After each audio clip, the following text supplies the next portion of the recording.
14. mese.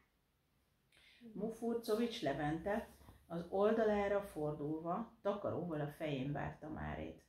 Várta, de közben rettenetesen szégyelte is magát. Ezért fordult el.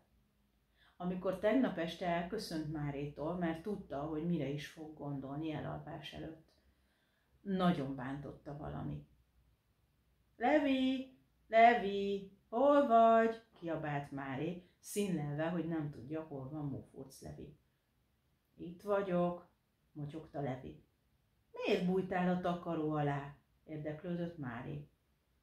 Azt hiszem, szégyellem magam. Nem túl jó dolog kívülről látni magam, meg azt a sok gonoszságot, meg rosszaságot, amit mások ellen elkövettem, mondta szomorúan Máré.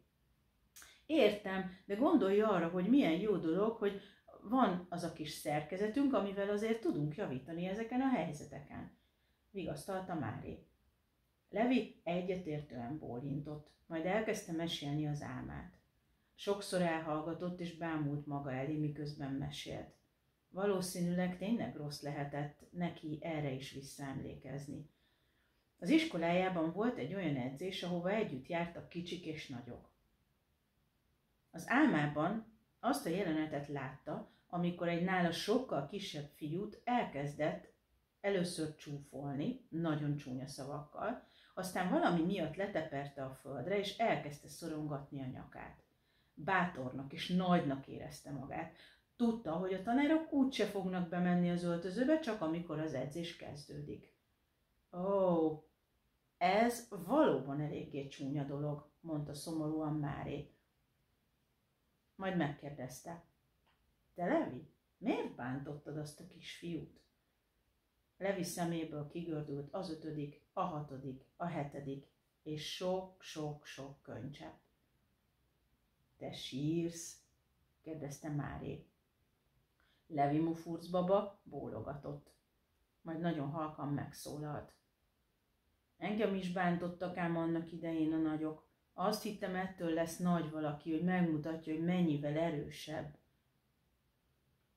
Most itt ebben a pókhálós kerti házikóban üldögélve már teljesen máshogyan látom a dolgot.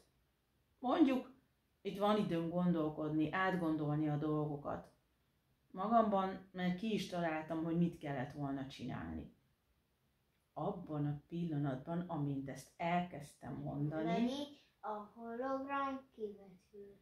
Így van, a kis házikó falára.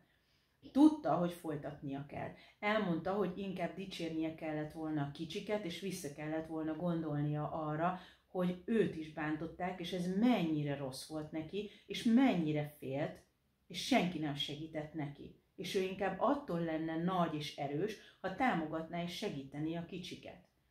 A hologramban többször is feltűntek a színes hullámok. Levi tudta, hogy ezek csak akkor jelennek meg, ha hála, az a fura melegség és az együttérzés jelenik meg az átíróban. Az együttérzés miatt volt, ugye, Máré? kérdezte Levi. Mármint mi? Értetlenkedett Máré. Hát azok a színes hullámok. Ja, persze, igen, azok azért voltak, válaszolta Máré. Majd megkérdezte Levi Mufurcot, hogy ha legközelebb találkozna azzal a fiúval, mit tenne. Levi elmondta, hogy biztosan bocsánatot kérne, és elmondaná, hogy neki is volt ilyen, és ezért volt ez tőle még gonoszabb, mert ő se szerette, hogy ezt tették vele. Tudod, Levi, van erre egy mondás. Csak azt tedd mással, amit szeretnéd, hogy veled tegyenek, mondta Máré.